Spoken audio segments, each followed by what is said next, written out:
요즘 돌아가는 걸 보면 이 회사가 가능성이 있다고 하는 회사가 네. 메타입니다. 아, 메타요? 메타가 기술이 많아요. AI 머신러닝 LLM 시대에 메타가 머신러닝 클라우드 회사가 될 수도 있는 거고 왓츠앱을 업무용으로 낼 수도 있는 거고, 그래서 저는 도리어 메타가 하고 있던 거 말고 다른 걸 하기 시작하면 되게 눈여겨봅니다. 또 하나의 저평가된 회사가 이제 넷플릭스인데 우용우 시즌이 쭉 끝났는데 사이드 시즌을 갑자기 학습시켜서 다 만든다거나 약간 소름 끼치죠 이러면은.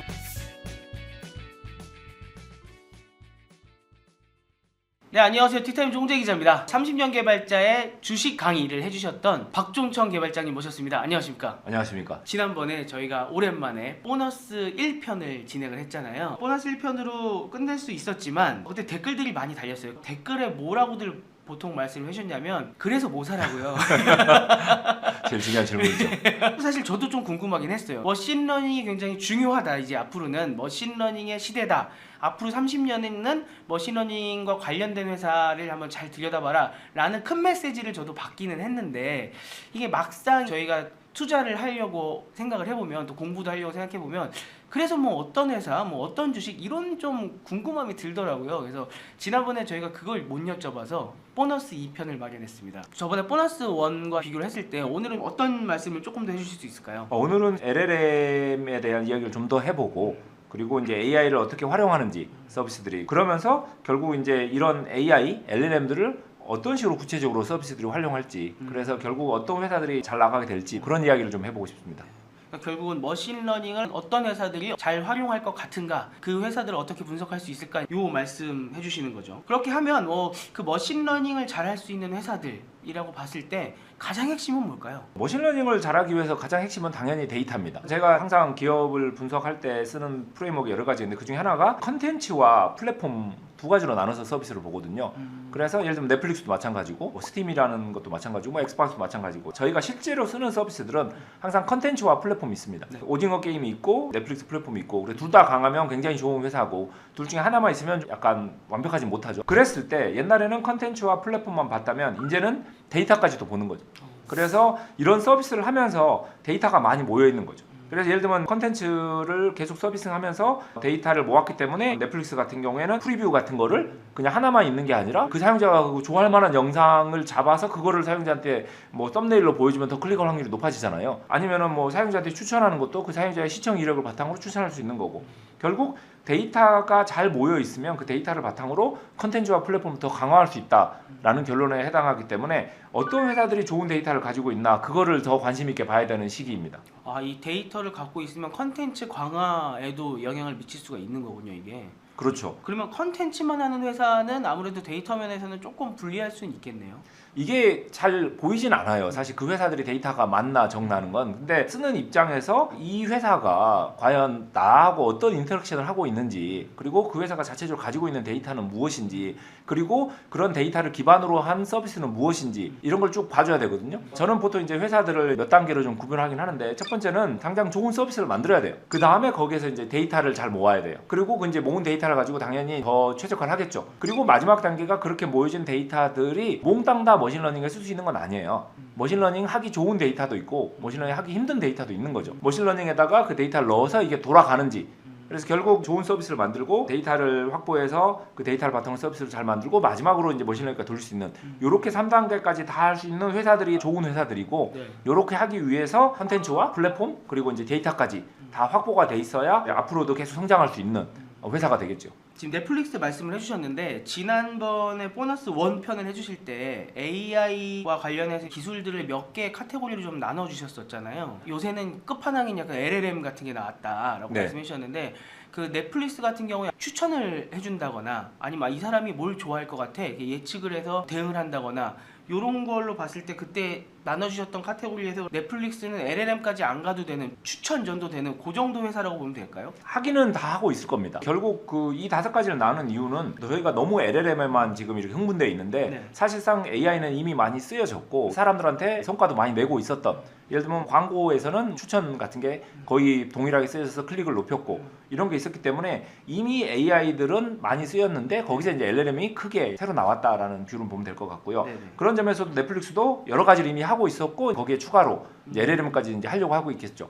말이 나온 김에 그 5가지를 다시 한번 정리하면 추천, 레커멘데이션, 그다음에 예측, 포캐스트, 그다음에 이미지나 비디오를 인식하는 이제 레커그니션, 그다음에 이제 번역이나 요약을 하는 자연어 처리, 내추럴 랭귀지 프로세싱이라고 그래서 NLP, 그리고 마지막으로 텍스트나 이미지나 비디오를 생성하는 이번에 나온 이제 제너레이션, 생성 AI, 이렇게 5가지 정도로 나눌 수 있는데 이 이야기를 하는 이유는 결국 저희가 너무 LLM만 볼 게 아니라 AI 전체를 봐야 되는 거고, 기존의 회사들이 아니면 뭐 새로 나온 회사들이 AI를 한다는데 어떤 AI를 하냐, 그거를 뭐 내가 쓰려고 만드냐 남이 쓰려고 만드냐, 거기에 핵심 기술은 뭐냐, 그리고 경쟁 회사는 뭐냐라는 걸 볼 때는 이 5가지 카테고리를 좀 보면 좋아요.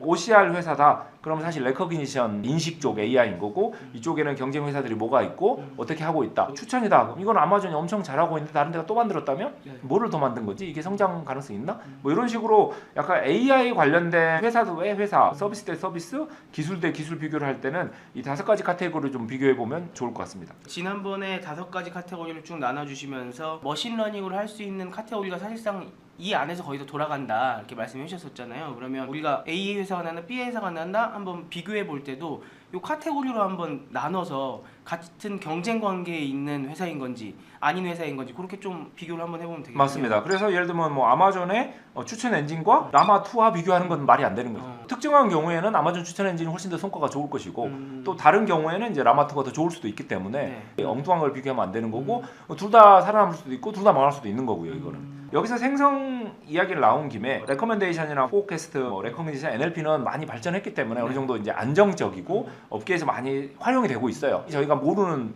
데서도 활용되고 있고, 심지어 넷플릭스 같은 경우에는 중간에 쇼들을 1, 2, 3, 4, 5, 6, 7, 8 이렇게 가야 되잖아요. 근데 그거를 정하지 않고 사용자들의 패턴에 바꿔서 이거를 이렇게 조정해보는 실험도 한 거예요. 머신러닝을 통해서. 새로운 형태의 추천인 거죠. 그래서 결국 이 사람들이 이걸 끝까지 보게 하는데 중요한 순서를 정하는 거고, 게임에서도 마찬가지가 될 수 있는 거고요. 이미 활용을 많이 하고 있고 앞으로도 활용 많이 될 거고, 그거를 발전시키는 것과 LLM하고는 다른 거죠. 이 LLM이 좋아진다고 이쪽이 꼭 좋아지냐 이러지 않을 수도 있는 거거든요. 근데 어쨌든 LLM에 대해서 굉장히 사람들이 기대도 많이 하고 노력도 많이 하고 있고 뉴스도 많이 나오고 있는데, 다만 여기서 위험한 거는 결국 모든 AI의 핵심은 저희가 데이터를 넣고 학습을 시키면 결과가 나올 거잖아요.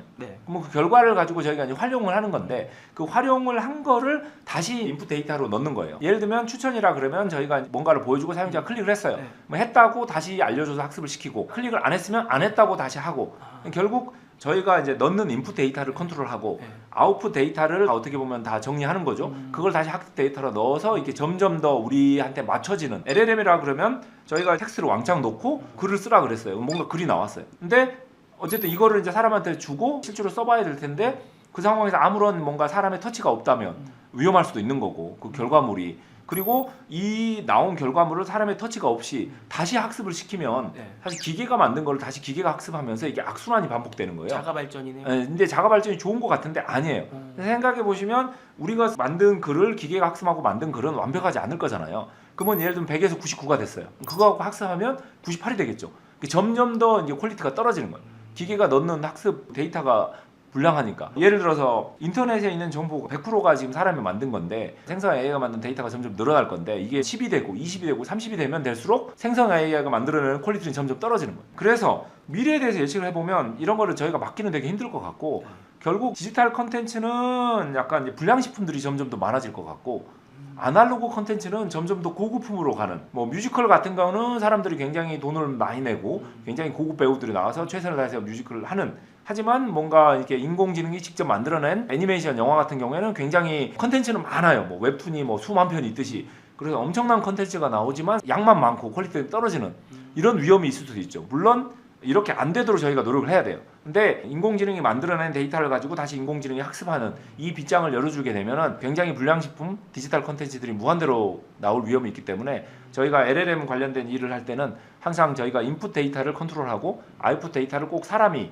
한번 이렇게 터치해서 정리하고 인간들이 다시 그거를 잘 쓰고 다시 또 사람의 손으로 만진 거를 넣어주는, 이런 서클을 좀 조심하게 봐야 될 것 같습니다. 방금 말씀해주신 되게 재밌는 이야기가 하나가 지나갔는데, 그 생성 AI가 만든 디지털 콘텐츠는 계속 나쁜 자가 발전을 하면서 퀄리티가 점점 떨어질 거지만 엄청나게 많이 보급될 것이고, 그다음에 아날로그는 다시금 얘가 학습하기에는 양도 적고, 그다음에 또 학습하기도 힘들기 때문에 얘가 학습을 많이 못하니까 점점 더 고급화될 것이고, 어떻게 보면 빈익빈 부익부가 굉장히 심해질 것이다, 좀 이렇게 봐야 되겠네요. 네. 그리고 이 아날로그 데이터를 이 학습에 쓸지 안 쓸지도 네. 봐야죠. 지금 심지어 우리 데이터는 학습용으로 쓰지 마라 라고 하는 사람도 있거든요. 그래서 미국의 작가들이 연합해가지고 우리 소설은 LLM의 학습용으로 쓰지 마라 할 수 있죠. 근데 이게 법적으로는 아직 약간 그레이 영역입니다. 그 사람들이 책이 출판되어 있는데 우리가 사람 읽을 수 있는데 네. 그렇다면 왜 기간대 이걸 학습시키면 안 돼? 라고 할 수도 있지만 사람하고 기계는 또 다른 거잖아요. 네.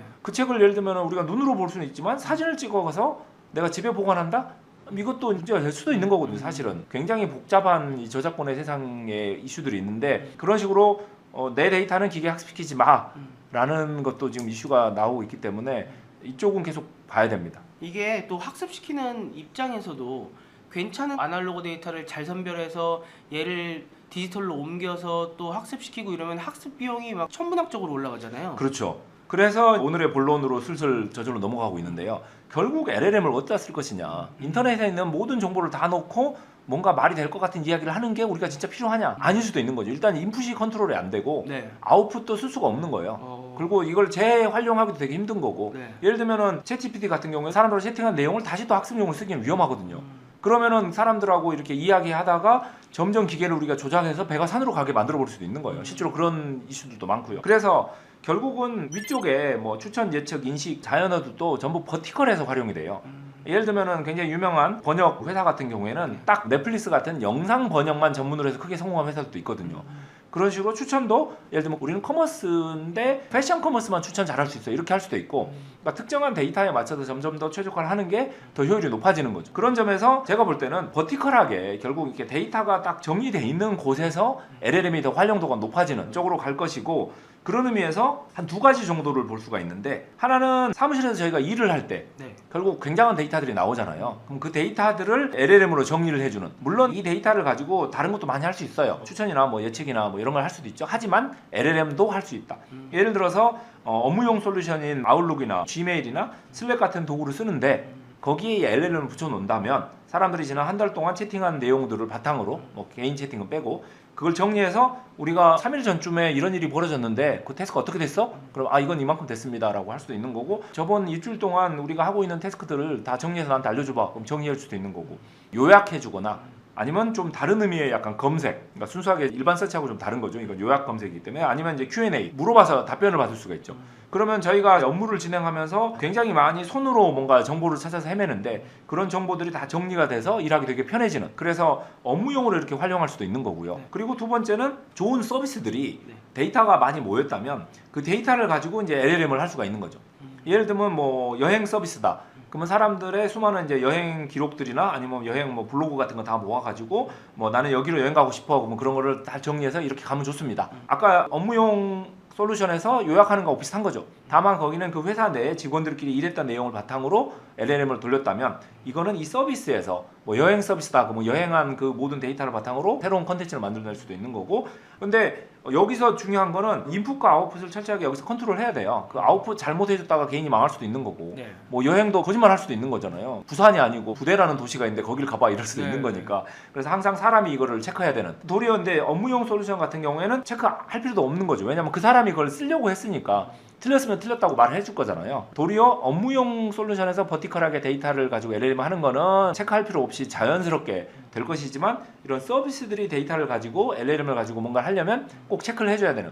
근데 이제 넷플릭스 같은 경우에는 방금 두 번째 카테고리에 해당하는, 넷플릭스에서 모여진 데이터를 가지고 썸네일을 개인에 맞춰서 만들어준다, 아니면은 이 내용을 좀 요약해준다든가, 근데 요약 자체도 사람들에 맞춰서 다르게 해준다든가, 추천과 LLM이 합쳐져서 좀 다양한 것들을 해볼 수도 있겠죠. 이런 식으로 업무용 솔루션들이 LLM을 활용하는 것과 좋은 서비스들이 LLM을 활용하는 것, 이렇게 두 분야로 좀 발전할 것 같습니다. 그러니까 다시 좀 정리를 해보면 LLM이라는 게 처음 나왔을 때 와, 얘 요거 조금만 더 더 덧붙이면 할루시네이션 현상 같은 게 좀 있긴 하지만 이것만 조금 고치면 진짜 온갖 곳에서 다 쓸 수 있겠네라고 우리가 기대를 했지만 또 쉽게 극복할 수 없는 문제들이 있기 때문에 당장 모든 서비스에 지금 적용되기는 쉽지가 않은 상황인 거고, 그래서 특정 버티컬 영역에서 아마 LLM이 잘 쓰일 것 같다라고 지금 예측을 해주신 건데, 그 중에서 이제 두 개를 카테고리로 나누자고 하면 한쪽은 업무용 데이터를 활용한 LLM 서비스, 또 하나는 좋은 서비스를 활용해서 LLM 서비스를 할 수 있는 거, 요 두 가지 정도가 아마 곧 쓰일 수 있을 것 같다라고 좀 그렇게 봐주신 네. 거죠. 거기에서 방금 업무용 데이터와 소비자용 데이터라고 봤다면 요걸 또 다른 뷰로 보면은 저희가 AI를 게임 회사에서 어떻게 활용할 것인가에 대해서 되게 오랫동안 일을 많이 했어요. 원래 게임 회사들이 다른 업계보다 훨씬 더 빨리 신기술을 도입을 많이 하잖아요. 네. 그러다 보니까 AI도 당연히 다른 데보다 훨씬 더 먼저 도입을 해서 노력을 많이 했어요. 네. 그러다 보니까 이제 결과도 많이 나오고 하는데, 그러면서 이제 발견하고 정리한 게 개발할 때 AI를 어떻게 쓸까? 그리고 운영할 때 데이터를 어떻게 쓸까? 개발할 때 데이터를 쓴다는 거는 이미지를 만들고 맵을 자동으로 만들고 직원들끼리 일할 때 도움되고 테스트 자동화해주고 이런 섹션이 있는 거고, 그 다음에 운영할 때는 실제로 사용자들의 반응을 보면서 아이템 가격을 바꾼다든가 이벤트를 바꾼다든가. 근데 똑같아요. 첫 번째 이 개발할 때는 중간에 실수가 있어도 괜찮아요. 저희가 수정하면 되니까. 네. 근데 사용자들은 실제 내놨을 때는 그 AI가 사고 치면 안 돼요. 갑자기 아이템을 추천하는데 굉장히 모욕적인 아이템을 추천한다. 그러면 이제 큰일이 나는 거죠. 그렇죠. 그래서 항상 이렇게 업무용에서 저희가 개발할 때 먼저 쓸 수 있는 게 이게 안전하고 저희가 검증을 다 할 수 있기 때문에 이쪽에서 충분히 많이 쓰이고, 그 다음에 이제 소비자 대상으로는 점점 더 신경을 더 많이 써야 되는 거죠. 인풋 데이터, 아웃풋 데이터 관리도 더 해야 되는 거고요. 그러니까 인풋과 아웃풋을 정확히 컨트롤할 수 있는 곳에서는 빠른 시일 내에 LLM이 쓰일 수 있다. 네. 하지만 이거를 실시간으로 인풋 아웃풋이 언제 나와서 언제 들어갈지 모르는 이런 곳에서는 지금 쓰기가 너무 위험한 상황이다. 이렇게 좀 보면 되겠군요. 그렇죠. 그리고 그 데이터의 그 서클을 빨리빨리 돌려야 되는데 너무 대용량이 되면 그거를 다 관리하기도 어려운 거고요. 예를 들면 챗GPT를 많이 쓰는 것 중에 하나가 이제 개발자들이 많이 쓰고 있거든요. 네. 코딩할 때. 이게 딱 개발할 때 이야기인 거예요. 그 사람들은 다 그렇게 물어보고 답변한 거를 컴파일 해보고 돌려보고 네. 안 되면 자기가 수정할 거고. 그러니까 당연히 되는 거죠. 그래서 아까 업무용 도구 이야기도 했지만 그런 개발 도구 같은 경우에도 들어가면 훨씬 더 효율이 좋아지겠죠. 근데 찾아보면 이런 식으로 인풋 데이터가 이렇게 엄선된 환경에서 이렇게 서클을 돌릴 수 있는 데는 이미 그런 환경에서 추천 예측 인식 자연어가 다 발전을 했고 LLM도 그런 환경에서 더 빨리 발전할 거라고 예측을 하고 있습니다. 그러고 보니까 개발자 쪽은 저희가 안 해보니까 저희가 쓰는 용도를 보더라도 뭐 글쓰기 초안 잡는다거나 지식에 대해서 물어본 다음에 이거 맞나 한 번 더 위키피디아나 아니면 인터넷으로 보고 맞네 그렇게 해서 이제 받아들이는 조금 시간을 줄이는 용도로 많이 쓰잖아요. 그 정도로 쓸 수 있는 게 지금으로서는 최선이군요. 그렇죠. 그래서 이제 요즘 업계에서 유행하고 있는 용어 중에 하나가 오퍼레이셔널 ML이라는 게 있어요. 오퍼레이셔널 ML이 무슨 뜻이냐면 방금 말한 모든 게 자동화된 거예요. 예를 들면 광고 엔진이다. 그러면은 광고를 선택해요. 광고를 보여줘요. 사용자 클릭하죠. 그 데이터가 자동으로 들어오죠. 바로 학습을 해요. 1시간 후에는 그 데이터를 바탕으로 더 좋은 광고를 더 좋게 추천하는 거예요. 방금 이 모든 과정에 인간의 개입이 하나도 없습니다. 이게 이제 오퍼레이션 ML이라 그래서 무한히 점점 더 좋아지고 저희가 손을 댈 필요가 없어지니까 점점 더 성능은 좋아지면서 이렇게 효과가 뛰어난. 네. 왜냐하면 사람을 중간중간에 넣을 때마다 슬로우 다운 되는 거고 네. 또 그러면서 이제 비용도 올라가는 거잖아요. 물론 이렇게 오퍼레이션 ML을 잘못하면 위험할 수도 있어요. 이 사이클에서 뭔가 네거티브가 들어가서 계속 배가 산으로 갈 수도 있잖아요. 근데 제가 말씀드렸던 아마존의 상품 추천 같은 경우에는 당연히 매출하고 직결돼 있고 사람들이 클릭하는 데이터가 들어가니까 그 수치는 계속 보는 거죠. 그래서 매출이 예를 들면 떨어진다. 뭔 일이지? 그리고 바로 점검을 할 거기 때문에 이 오퍼레이션 ML로 자동화로 돌아가더라도 인간은 이제 큰 수치에서 계속 볼 수가 있는 거죠. 그래서 아직은 LLM 같은 경우에는 이제 오퍼레이션 ML로 돌리기에는 많이 부족한 상황이긴 하죠. 아까 카테고리 5개 나눠주신 것 중에서는 아무튼 오퍼레이션 ML은 5번 이 생성 AI 쪽에는 좀 해당되는 얘기는 아닌 거죠, 당장은. 네, 제일 많이 이제 활용되는 데는 당연히 이제 레커멘데이션. 이거는 이제 서클이 돌아가기 때문에 하고 나머지 분야들도 당연히 이제 오퍼레이션 ML이 하고 싶어서 애를 쓰지만 굉장히 빠르게 이렇게 실시간으로 돌아가지 않으면 어렵거든요. 예를 들면은 뭐 인식이라 그래도 저희가 OCR 한 거를 집어 넣어서 자동으로 돌리고 싶어도 그게 문제가 생길 수도 있는 거고. 그래서 약간 사람의 터치가 아직까지는 많이 들어갑니다. 아무리 결과가 좋다 그래도 100은 99가 아니거든요. 네. 그래서 100의 영역에 있어야지만 오퍼레이션 ML을 돌릴 수가 있고 오퍼레이션 ML이 되면 정말 이게 스케일이 커지는 거죠. 속도도 빨라지는 거고. 그래서 나머지 분야도 오퍼레이션 ML을 하려고 애를 쓰고 있는데 LLM은 더욱더 그 스케일상 좀 더 어렵지 않을까. LLM이 나왔을 때 AI 이제 LLM 아래 전부 천하통일되려나라고 생각했던 게 어떻게 보면 틀렸네요. 이 오퍼레이션 ML 같은 경우는 LLM이 아닌 다른 분야 쪽에서 이렇게 활용이 되면 LLM보다 훨씬 빨리 또 얘는 발전할 수 있는 거잖아요. 그렇죠. 실제로 오퍼레이션의 핵심은 사용자들의 반응이 다시 학습이 된다는 거에 있는 거죠. 그래서 빠르게 돌아갈 수 있는 건데 LLM 같은 경우는 이제 학습 속도도 느리다 보니까 예를 들면은 슬랙 같은데 심지어 LLM을 도입했다 그래도 정말 그 사람이 입력하는 데이터가 얼마나 빠르게 학습될 수 있냐. 그러면 1시간 동안 채팅한 내용이 학습이 안 됐다. 네. 그러면은 이제 그건 또 이슈가 될 수도 있는 거니까요. 네. 그래서 좀 더 두고 봐야 될 것 같습니다. 근데 오퍼레이션 ML을 언급드린 이유는 이게 이제 화두라는 거죠. 오퍼레이션 ML을 만들어야 그게 이게 엔터프라이즈 스케일로 네. 비즈니스를 크게 만들 수 있다. 그러면 지금 LLM만 봤을 때는 이게 약간 한계가 보이긴 하는데 그런 면에서 LLM과 관련된 어떤 회사들을 우리가 눈여겨보고 분석하고 뭐 투자를 고려하고 어떤 회사들을 봐야 될까요? 네, 그래서 드디어 이제 오늘의 결론으로 왔는데 네. 그렇다면 이런 AI 시대, 특히 이제 LLM을 왔을 때 LLM이 왜냐하면 이제 워낙 크다 보니까 영향이 더 클 거라서 이런 LLM을 가지고 어떤 회사들이 잘할 것인가 결국 세 가지라고 저는 보고 있는데요. 첫 번째는 LLM 활용이 가능한 좋은 업무용 솔루션을 가지고 있는 회사. 슬랙이나 네. 아까 말씀드린 지메일, 아웃룩 같은 업무용 솔루션을 가지고 있고 이걸로 사용자들의 업무용 데이터가 모이는데 이걸 LLM으로 돌리는 거죠. 그래서 이제 정보를 제공해주는 여기서는 오퍼레이션 ML 같은 사이클이 안 돌아도 사람들이 그 데이터를 보고 틀리면 자기네가 이제 수정하면 되는 거니까 그래서 실제로 업무에 바로 활용할 수 있는 많은 회사들이 이런 업무용 도구를 쓰고 있었다면 바로 LLM을 활용해 시도해 볼 수도 있는 거고 이 회사들도 점점 더 도움 모델을 더 만들 수도 있는 거고요. 그 다음에 두 번째는 이미 이제 서비스가 있는 거예요. 첫 번째 회사는 업무용 도구가 잘 있다고 하면 두 번째는 좋은 서비스가 있는 거죠. 여행 서비스라든지 금융 서비스 같은 굉장히 좋은 서비스가 있고 그래서 좋은 데이터를 확보하고 있고 이미 이 데이터를 가지고 잘 활용하고 있으면서 거기서 LLM이나 AI까지 활용 가능한 뭐 넷플릭스 같은 경우에 뭐 추천을 잘한다든가 거기서 뭐 썸네일을 새로 만든다든가 결국 자기네 서비스를 이런 머신러닝 AI, LLM을 통해서 더 확장할 수 있는 회사들이 경쟁력이 있겠죠. 네. 두 개가 비슷한 것 같아도 전혀 다릅니다. 첫 번째 회사는 우린 데이터는 없어. 하지만 이 업무용 도구와 LLM이 있으니까 니네 데이터를 넣어서 한번 돌려봐. 인 거고 두 번째는 우리는 서비스가 있어. 그리고 데이터도 있어. 이걸 LLM 가지고 잘 정리해서 너의 소비 생활을 더 행복하게 해줄게. 라는 거니까 두 개는 좀 뷰가 다릅니다. 네. 그리고 세 번째로는 당연히 이 회사들이 굉장히 덩치가 커요. 그러면 자기네들이 직접 AI 개발을 다 하고 LLM 개발을 다 하겠지만 대부분 회사들은 그렇지 않을 수도 있거든요. 그리고 특수한 솔루션이 필요한 회사들도 많이 있는 거고 한국의 대기업 같은 경우에는 업무용 솔루션을 자체 개발해 쓰는 경우가 있어요. 아무래도 외부에 데이터 나가는 걸 조심하기 때문에 이런 경우에는 LLM 플랫폼을 제공받아야 돼요. 결국 마찬가지로 넷플릭스 같은 경우도 LLM을 직접 만들 수도 있지만 밖의 솔루션을 갖다 쓸 수도 있겠죠. 그건 상황에 따라 다르라고 봅니다.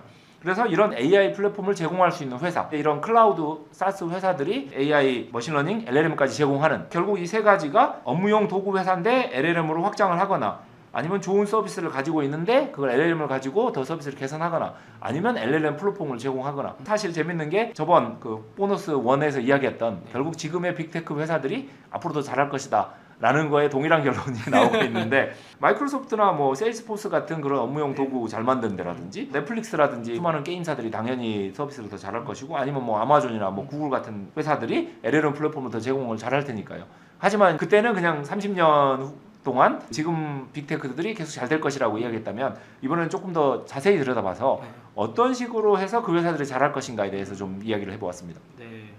그 8개 회사를 저희가 시즌 1에서 다뤘었잖아요. 빅테크 회사들. 다 잘 나가는 회사가 앞으로도 잘 나갈 회사긴 한데 지금 현 시점에서 이 회사 그래도 조금 한번 눈여겨보시면 좋을 것 같다라고 하는 좀 회사가 혹시 있으세요? 8개 중에서? 개인적으로 좀 이게 약간 저평가돼 있다? 네. 라고 하는 회사는 재밌는 거는 제가 시즌 1 할 때는 그 회사에 대해서 안 좋게 이야기를 하긴 했었어요. 네. 근데 요즘 돌아가는 걸 보면 아, 이 회사가 가능성이 있다고 하는 회사가 네. 메타입니다. 아, 메타요? 네. 메타 하면은 최근에 좀 많이 반등이 있긴 했었지만 정말 많이 떨어지지 않았었습니까? 메타가 그 기술이 많아요. 사실 생각해 보시면 전 세계 그 많은 사용자들을 다 연결해서 돌리고 있기 때문에 기술력은 정말 좋을 것이고 네. 거기에 사실 클라우드까지 그래서 남들이 하는 거를 다 할 수는 있는데 우리는 그냥 소셜 네트워크에 광고 넣어서 그걸로만 돈을 벌래 라고만 하고 있는 거지 사실 기술력은 다 있습니다. 이번에 트위터 사건이 나니까 스레드 같은 거 순식간에 개발해 주시하잖아요. 네. 개발력이 없으면 불가능하거든요.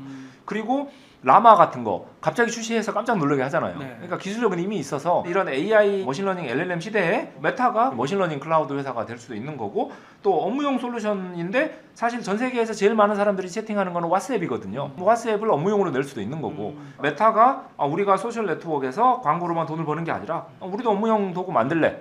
거기에 우리는 LLM이 남들보다 훨씬 뛰어났기 때문에 여기서 주고받은 대화 우리가 다 정리해 줄게 할 수도 있는 거고, 야 이만큼 했으니까 우리가 그냥 클라우드 회사 할게, LLM 한번 써봐 우리 거 해서 나갈 수도 있는 거고. 그래서 저는 도리어 메타가 하고 있던 거 말고 네. 다른 걸 하기 시작하면 네. 되게 눈여겨봅니다.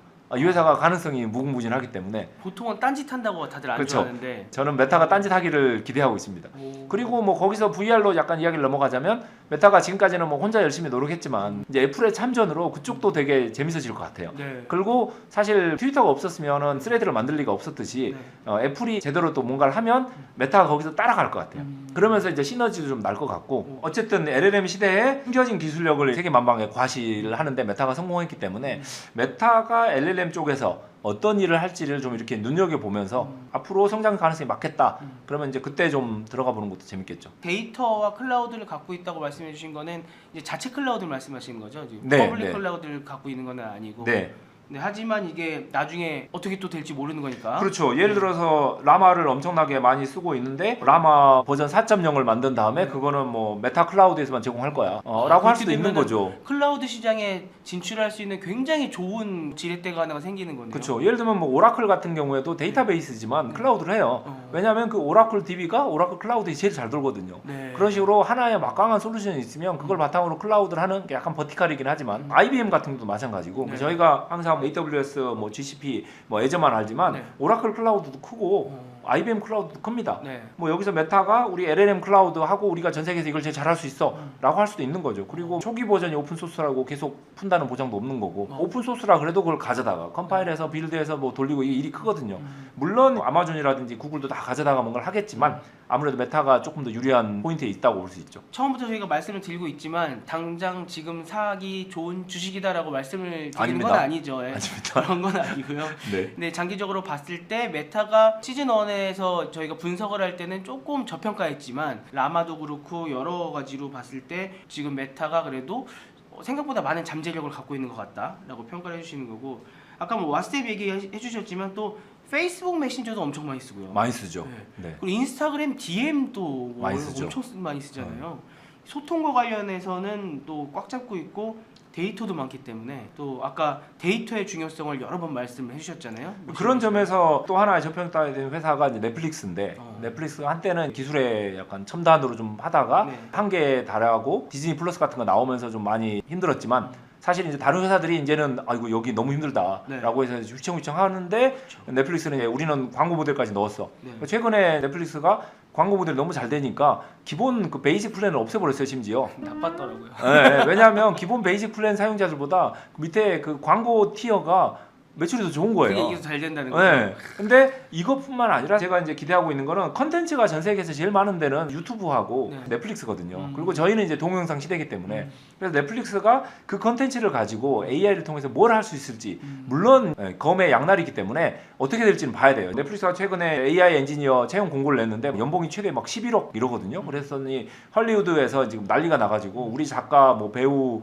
다 먹여 살려고 돌아가야지, 니네가 AI 하고 다 하면 어떡하냐 난리가 나는데, 어쨌든 이거는 이제 피할 수 없는 미래이기 때문에 넷플릭스 입장에서는 굉장히 이제 빠르게 저렴하게 컨텐츠를 생산할 수만 있다면 뭐든지 다 할 거잖아요. 분명히 넷플릭스는 내부적으로 약간 이런 자동 생성 컨텐츠를 무척 해보고 싶을 거고, 그 수많은 컨텐츠를 학습시켜서 사람들이 좋아할 것 같은 뭔가를 만들어내거나, 예를 들면 우용우 시즌이 쭉 끝났는데 옆에 사이드 시즌을 갑자기 학습시켜서 다 만든다거나, 약간 소름 끼치죠. 이러면은 그 배우들하고 작가는 얼마나 화나겠어요. 근데 이런 거를 넷플릭스는 할 것 같고, 이렇게 됐을 때 자본주의 입장에서는 매출이 많이 오를 거고, 그러면 또 이제 주가도 올라갈 수도 있겠죠. 물론 이게 이제 도덕적으로 오르냐, 그다음에 이제 법률로는 어떻게 이걸 할 것이냐, 굉장히 어려운 문제들이 많습니다. 넷플릭스가 아무리 그런 모든 그 동영상의 권한을 가지고 있다 그래도 그걸 가지고 마음대로 학습시켜서 새로운 영상을 만들어낼 수 있느냐, 이거는 약간 사회적 합의가 필요할 것 같아요. 네.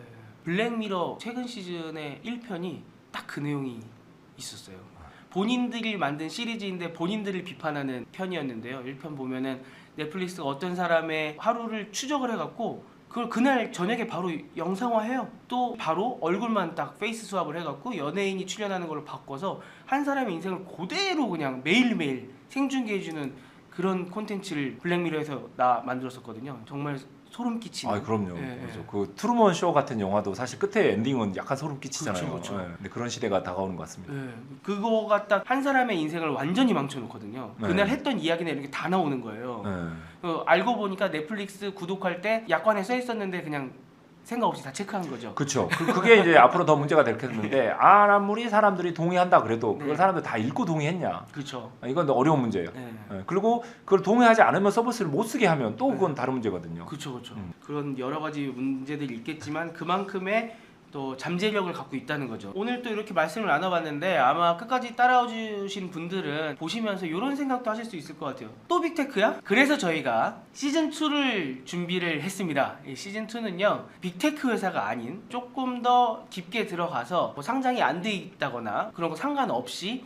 저희가 머신러닝 앞으로의 시대를 이끌어갈 수 있는 회사들을 조금 더 조망을 해보려고 생각을 하고 있습니다. 준비해 주시는 거죠? 아, 네. 네. 열심히 하겠습니다. 네, 그럼 저희가 그 학수고대하던 두 번째 시즌은 지금까지 빅테크였다고 하면 이제부터는 중대 정도, 그 정도 되는 테크 기업들을 한번 분석을 해보면서 저희 30년 개발자, 지금까지 주식 분석이었다고 하면 이제부터는 개발자님의 30년 이 개발 경력을 조금 더 면모를 보실 수 있는 그런 시즌 2를 시작을 해보도록 하겠습니다.